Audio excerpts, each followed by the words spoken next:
Pemirsa, mantan Karo Paminal Polri Hendra Kurniawan divonis hakim 3 tahun penjara atas kasus perintangan penyidikan pembunuhan berencana Yosua Huta Barat.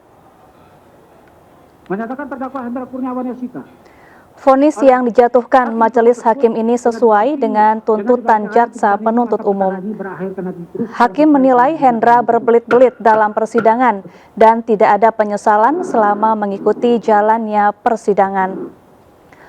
Usai hakim membacakan putusannya, Hendra Kurniawan langsung menghampiri tim pengacara dan lantas meninggalkan ruang sidang. Keluarga Hendra pun menangis mendengarkan putusan hakim.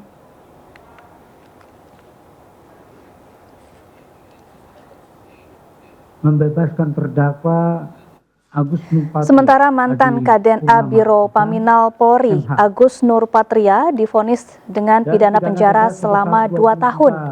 Dalam putusannya, majelis hakim menyebut Agus tidak berterus terang dalam memberikan keterangan serta tidak profesional dalam menjalankan tugas sebagai anggota Polri. Putusan majelis hakim ini lebih ringan dari tuntutan jaksa yang menginginkan Agus dihukum pidana 3 tahun penjara. Dinyatakan selesai dan ditutup. Pemirsa, sebelumnya 4 dari 6 terdakwa kasus perintangan penyidikan pembunuhan Brigadir Yosua dihukum lebih ringan dari tuntutan jaksa. Terdakwa dalam kasus ini dinilai membuat perintangan menjadi sempurna.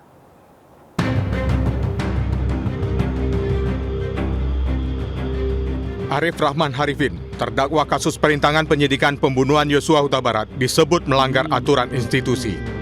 Majelis Hakim Pengadilan Negeri Jakarta Selatan pun menjatuhkan vonis 10 bulan penjara terhadap Arif Rahman. Vonis ini lebih ringan dari tuntutan jaksa yang menginginkan dihukum 1 tahun penjara. Sementara itu, dinilai berperan menghapus DVR CCTV dan menyalin ke media harddisk milik pribadi. Terdakwa Cuk Putranto dijatuhi hukuman penjara selama 1 tahun. Vonis untuk Cuk Putranto ini juga lebih rendah dari tuntutan jaksa dengan hukuman pidana 2 tahun penjara.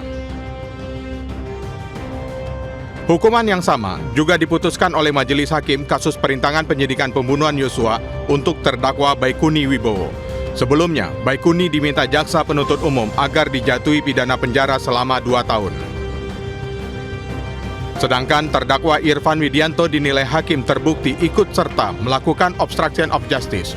Atas perbuatannya itu, majelis hakim memvonis Irfan dengan hukuman penjara selama 10 bulan. Vonis yang dijatuhkan majelis hakim ini juga lebih ringan dari tuntutan jaksa dengan pidana penjara 1 tahun. 6 terdakwa dalam kasus perintangan penyidikan pembunuhan Brigadir Yosua telah dijatuhi hukuman pidana penjara oleh majelis hakim. Ke-6 terdakwa itu disebut membuat perintangan penyidikan menjadi sempurna, sesuai dengan skenario yang dirancang oleh mantan Kadif Propam Verdi Sambo yang mendapat laporan pelecehan yang dialami oleh istrinya Putri Chandrawati. Pemirsa, meski disebut majelis hakim, tindakan para terdakwa kasus perintangan penyidikan membuat sempurna pembunuhan berencana terhadap Brigadir Yosua Huta Barat. Ke-6 terdakwa dipidana penjara maksimal 3 tahun dengan hukuman yang relatif ringan ini. Apakah para terdakwa bisa kembali aktif menjadi anggota Polri meski ada yang sudah diberhentikan tidak dengan hormat? Kita akan mengulasnya bersama anggota Komisi Kepolisian Nasional atau Kompolnas, ada Pak Yusuf Warshim, dan juga pengamat kepolisian dari Institute for Security and Strategic Studies, ada Pak Bambang Rukminto. Selamat sore Pak Yusuf dan Pak Bambang, apa kabar? Selamat sore Mas Safa, Mas Yusuf. Salam sehat, selamat sore. Ya, salam sehat. Ya, saya ingin bertanya ke Pak Yusuf terlebih dahulu. Pak Yusuf, bagaimana tanggapan Anda melihat vonis terhadap 6 terdakwa kasus perintangan penyidikan? Baik, terima kasih. Kita telah melihat dan menyaksikan sama-sama bagaimana putusan dan vonis 6 terdakwa obstruction of justice ya. Kalau dilihat dari terdakwa obstruction of justice di luar FS sendiri memang rata-rata diturunkan vonisnya dari tuntutan jaksa. Nah, tentu kan Kompolnas dalam hal ini melihatnya dari sisi bagaimana hasil penyidikan yang telah dikonstruksi oleh jaksa dalam dakwaan maupun tuntutan. Bagaimanapun yang telah dilakukan oleh jaksa penuntut umum, kami sebagai pengawas eksternal Polri tentu memberikan apresiasi pada tuntutan yang telah dibuat oleh jaksa penuntut umum. Namun sekarang vonis selain daripada terdakwa Hendra Kurniawan yang itu vonisnya sama dengan tuntutan, ya tentu kita tetap harus menghormati putusan pengadilan tersebut. Nah, hanya apakah jaksa khususnya terhadap putusan Hendra Kurniawan ataupun Agus Nurpatria ini akan melakukan banding, tentu itu menjadi kewenangan jaksa penuntut umum. Namun dari sisi hasil penyidikan dengan adanya putusan dan vonis, tentu apa yang telah dikerjakan dan dihasilkan oleh penyidik Polri tentu sudah selesai ketika sudah ada putusan dari majelis hakim. Apapun tentu Kompolnas tetap menghormati apa yang telah diputuskan oleh majelis hakim Jakarta Selatan, dan ini tentu bagian dari bagaimana hakim memberikan keadilan, termasuk dalam hal ini adalah kepada para terdakwa itu sendiri. Gitu. Kita tetap menghormati, itu intinya.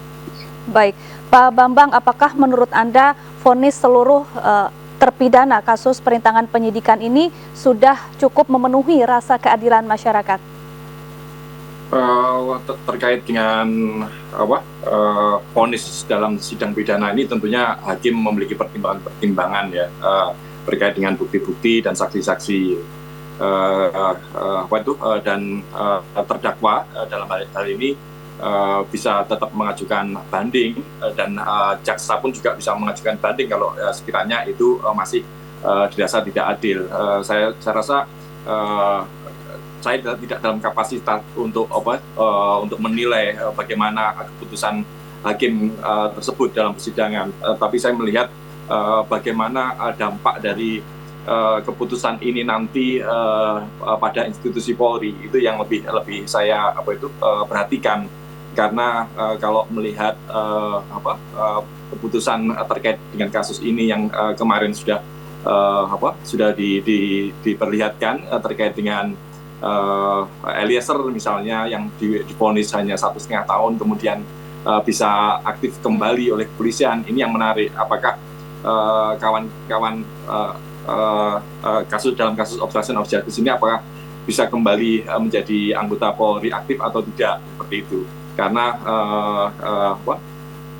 dalam peraturan Kapolri 14/2011 memang ada klausul yang menyatakan bahwa seseorang personil yang divonis kurang dari 3 tahun itu bisa aktif kembali. Meskipun dalam catatan saya peraturan Kapolri tersebut sudah tidak dipergunakan lagi sejak terbitnya Perpol 7 tahun 2022, seperti itu. Kalau melihat Perpol 7 2022, para personil tersebut tetap tidak bisa aktif kembali, apalagi yang menjadi rujukan adalah peraturan pemerintah 1 tahun 2003, seperti itu. Hanya saja kalau melihat kasus Eliezer, tentunya itu akan menjadi celah untuk menjadi jurisprudensi bagi mereka untuk menuntut haknya sama seperti yang diberikan Polri kepada Eliezer, seperti itu, Ya, jadi meskipun sudah diberhentikan secara tidak hormat dalam sidang etik, tapi masih ada peluang para terdakwa ini bisa kembali berkarir di institusi Polri, ya Pak Bambang? Ya, kan ada banding nanti kan, ada banding, terus kemudian satu yakni AKP Irfan Widianto sampai sekarang juga belum di sidang etik. Artinya kan masih ada peluang di sana, seperti itu. Baik, Pak Yusuf, lalu bagaimana Anda melihat jika para terdakwa ini kemudian kembali aktif di institusi Polri meskipun sebelumnya pernah menjadi pesakitan, kemudian juga dijatuhi vonis pidana dalam kasus perintangan penyidikan. Ya, dari terdakwa obstruction of justice ini, para terdakwa ini kan memang sudah ada yang diputus dalam Komisi Kode Etik Profesi Polri, dan masih ada yang belum, yang itu dalam pantauan Kompolnas menunggu ingkrah putusan pengadilan yang terkait dengan obstruction of justice mereka ini. Beberapa waktu lalu yang sering kami sampaikan bahwa terhadap mereka ini tentu azasnya yang berlaku di dalam hukum itu ada azas terhadap yang berbeda diterapkan berbeda, terhadap yang sama diterapkan yang sama. Jadi tidak diterap kepada yang berbeda diterapkan yang sama, tidak seperti itu.